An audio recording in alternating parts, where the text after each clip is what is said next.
einer der nicht zu verachtenden, wertvollsten Preise, wie ich finde, war der Preis der Holstenbrauerei. Ach, aber ich stimme dir auch. Kronenpreis der Holstenbrauerei. So ist es. Verbunden mit einem Konzert, Verbunden einem mit riesigen Konzert, Konzert in der Brauerei. Und Und einen Kasten haben wir auch gekriegt. Gab es wertvolle Sachpreise? ja, Ja, Dann in der Video nicht. Doch, ja, ein bisschen. alle so. Ja, fand ich so. Und es war auch ein schöner rustikaler Ort auch. Die größte Auszeichnung ist für uns natürlich immer, wenn Leute wiederkommen zu Konzerten. Das freut uns am meisten.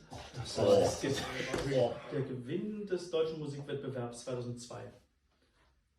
Das war, denke ich, so ein bisschen der Auslöser, eigentlich jetzt wirklich durchzustarten. Eigentlich ja sogar schon 2000, als wir das erste Mal teilnahmen und schon mit einem Stipendium und vielen Konzerteinladungen vom Platz gingen. Aber wir wollten natürlich gewinnen und haben 2002 nochmal teilgenommen und also wir wollten vor allen Dingen den Kronenpreis der Holstenbrauerei gewinnen. Und das haben wir geschafft. Ziemlich wichtig waren schon diese Industriepreise, Echo Classic und Opus Classic.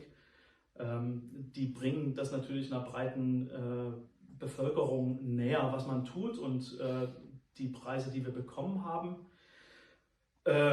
sind auch für Produktionen, die wir für sehr wichtig in unserer eigenen Karriere halten. Also das eine war ja die Leipziger Disputation, das war der letzte, das war der Opus Classic zusammen mit Kalmus. Und der wichtige Echo Classic war tatsächlich für Rastlose Liebe, ne? Mit Musik der Leipziger Romantik, die uns wirklich am Herzen liegt. Wir haben nicht nur eine CD mit Leipziger Romantik gemacht.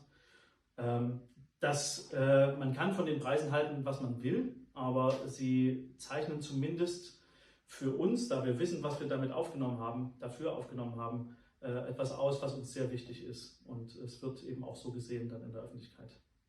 Das hat auch den charmanten Vorteil, du musst nicht wirklich so einen Wettbewerb als etablierte Gruppe mit dem Favoritenbonus nicht unbedingt so als Rückenwind, sodass wir dann nach dem Deutschen Musikwettbewerb gesagt haben, das kann es jetzt eigentlich gewesen sein mit der Wettbewerbskarriere. Wir haben gewonnen, was geht.